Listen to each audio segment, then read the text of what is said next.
بسم اللہ الرحمن الرحیم۔ تمام دیکھنے اور سننے والوں کو محبت بھرا سلام۔ میری آپ سے گزارش ہے، اس ویڈیو کو اینڈ تک ضرور دیکھیے گا۔ اس میں ایک سبق بھی ہے اور ناقابل فراموش واقعہ بھی۔ میں اور میرا دوست جس کا نام راجہ مبشر علی تھا، ہم دونوں کی دوستی دبئی میں ہوئی۔ مبشر 5 سال سے دبئی میں تھا۔ جاب بہت اچھی تو نہیں تھی، مگر اس کا گزارا ہو رہا تھا، اور شاید اچھی جاب کے لیے اس لیے بھی کوشش نہیں کی کیونکہ وہ ابھی کنوارا تھا، اور اس کا ارادہ یہی تھا کہ کچھ عرصہ اور دبئی میں سیونگ کر کے پھر پاکستان میں جا کر کوئی اچھا سا کاروبار کر لیں۔ ماں باپ بھی یہی کہتے تھے کہ واپس آ جاؤ، پاکستان میں آ کر کوئی کاروبار کر لو۔ خیر، راجہ صاحب نے دل بڑا کیا اور پاکستان چلے گئے، لیکن اب کی بار لوگوں اور رشتہ داروں کا رویہ کچھ اور ہی تھا، کیونکہ جب آپ چھٹی جاتے ہیں مہمانوں کی طرح آپ کو ٹریٹ کیا جاتا ہے۔ لیکن چونکہ اب ہر کسی کو پتہ تھا کہ راجہ صاحب ہمیشہ کے لیے آ گئے ہیں، تو لوگوں کا بدلتا رویہ اس نے محسوس کر لیا تھا۔ خیر، راجہ صاحب کے پاس نیا نیا پیسہ آیا ہوا تھا۔ وہاں جا کر فیصلہ کیا کہ موٹر بائک کی ایجنسی لے لی جائے۔ چنانچہ ایک ورکشاپ لے کر ایجنسی بھی لے لی اور کافی اچھا بزنس چل پڑا۔ میں اکثر اس کے واٹس ایپ پر سٹیٹس دیکھتا رہتا تھا۔ ایک دفعہ میں نے اس کا سٹیٹس دیکھا تو دوست کی شادی پر چاروں بھائی ایک جیسی ویسٹ کوٹ اور کپڑے پہنے ہوئے تھے۔ مجھے حیرت اس وقت ہوئی جب راجہ صاحب نے ڈانس پارٹی پر اتنے نوٹ نچھاور کیے، ایسا لگتا تھا کہ پیسوں کی بارش ہو رہی ہو۔ دیکھ کر خوشی تو ہوئی، مگر دل میں یہ خیال ضرور آیا کہ اتنا بے دردی سے پیسہ نہیں لوٹانا چاہیے۔ انسان کو رزق کی قدر کرنی چاہیے۔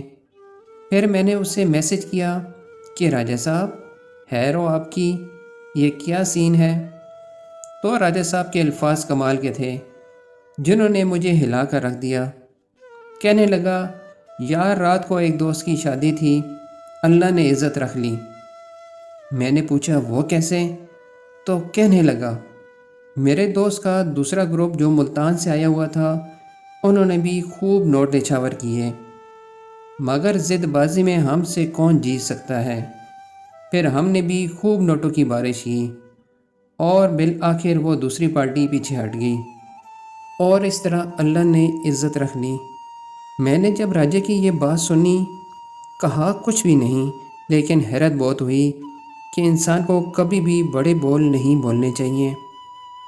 وقت گزرتا گیا، راجہ صاحب آئے روز نیو سٹیٹس لگاتے، کبھی KFC پارٹی، کبھی تکا پارٹی، کبھی کیا اور کبھی کیا۔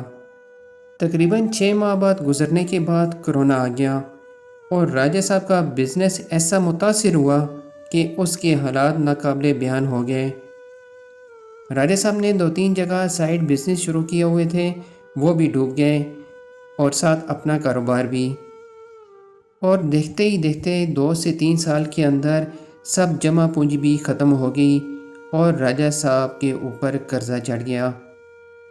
3 سال اسی جدوجہد میں گزر گئے کہ ابھی حالات بہتر ہو جائیں گے، ابھی حالات بہتر ہو جائیں گے، مگر بد سے بدتر ہوتے گئے۔ اور سونے پہ سہاگا راجہ صاحب کی شادی بھی سر پر آ گئی۔ نکاح تو پہلے سے ہو گیا تھا، اور لڑکی کے والدین اب رخصتی پر زور دینے لگے۔ جیسے تیسے کر کے نہایت ہی سادگی سے شادی ہو گئی۔ اب راجہ صاحب کی پریشانی مزید بڑھ گئی، جاب یا کاروبار بھی نہیں رہا۔ البتہ اس کی بیوی ایک چھوٹی موٹی جاب کر رہی تھی، مگر اس میں گزارا ممکن نہ تھا۔ قسمت نے راجہ صاحب سے ایسے منہ پھیرا کہ بھائی اور بھابیاں بھی اس کو بوجھ سمجھنے لگیں۔ جو بھائی چند سال قبل راجہ صاحب کی چھٹی جانے پر اس کی آؤ بھگت میں لگے رہتے تھے، اب وہی بھائی اور دوست احباب مزاج بدلنے لگے، اور اوپر سے نصیبی دشمناں، دیورانی اور جٹھانی کے جھگڑے بھی زور پکڑنے لگے، اور اس حد تک بڑھ گئے راجہ صاحب اور ان کی بیوی پر بڑی بھابھی نے زیور چوری کرنے کا الزام بھی لگا دیا۔ راجہ صاحب اور ان کی بیوی نے قرآن پر حلف دے کر انہیں یقین دلایا کہ ان کے زیور انہوں نے نہیں چرائے۔ اس واقعے کے بعد راجہ صاحب کرائے کے مکان میں شفٹ ہو گئے۔ قرضہ اتنا لے لیا کہ اب واپس کرنے کی کوئی صورت نظر نہیں آتی۔ اس کا موبائل بھی اب آف ہے۔ چند دن پہلے اس کے بھائی کا نمبر کسی طریقے سے لیا، اس سے پوچھا، آپ کا چھوٹا بھائی میرا دوست ہے، ہم دبئی میں ساتھ رہے ہیں، اس کا نمبر بند تھا اس لیے آپ کو کال کی کہ سب خیریت تو ہے یا اس نے کوئی نمبر چینج کر لیا ہے۔ تو اس کے بھائی نے بہت ہی عجیب بات کی اور کہنے لگا، راجہ غائب ہے، ہمیں کچھ پتہ نہیں۔ کیا بھائی ایسے ہوتے ہیں؟ کیا انسان کی عزت صرف پیسے سے ہوتی ہے؟ اتنا جلدی کیسے کوئی بدل سکتا ہے؟ میں تمام منظر اپنی آنکھوں سے دیکھ رہا تھا اور کانوں سے سن رہا تھا کہ زندگی بھی انسان کو کیا سے کیا بنا دیتی ہے۔ اس ویڈیو میں ایک سبق یہ بھی ہے، جب بھی اللہ کی نعمتیں ملیں اس کا شکر ادا کرنا نہ بھولیں اور اس کے دیے ہوئے رزق کی قدر کریں۔ وہی ایک ایسی ذات ہے جو کبھی بھی آپ کو اکیلا نہیں چھوڑتی۔ جہاں پر سب رشتے بیکار ثابت ہوتے ہیں وہاں وہ آ کر تھمتا ہے۔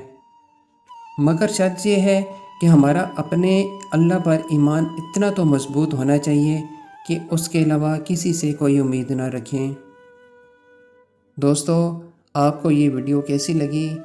کمنٹس باکس میں اپنی رائے کا اظہار ضرور کیجیے گا اور میرے دوست کو اپنی دعاؤں میں یاد رکھیے گا۔ جزاک اللہ خیرہ۔